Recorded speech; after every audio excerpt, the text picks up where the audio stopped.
tere, mina olen Kerli. Tere, mina olen Camilla.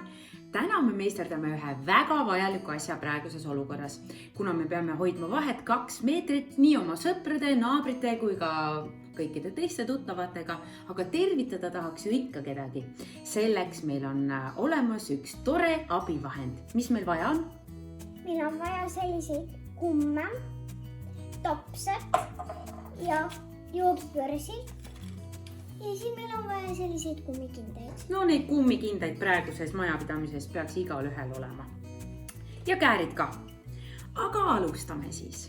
Kõigepealt üks kummikinnas, palun. See tuleb panna siis sellele topsile ilusti siit niimoodi peale. Ja nüüd sa pead selle siia sisse saama ka. Vaata, mis puuksu tegi see kummikinnas.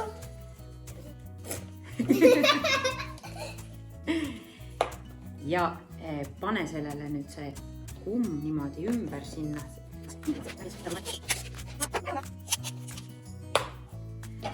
Nüüd teeme sellise kõrre suuruse, kõrre läbimõõduga augutopsi. Põrka see kõrs nüüd siia auku. Ja ongi meie meisterdus valmis. Valmis. Kas proovime? Ja. 1, 2, 3.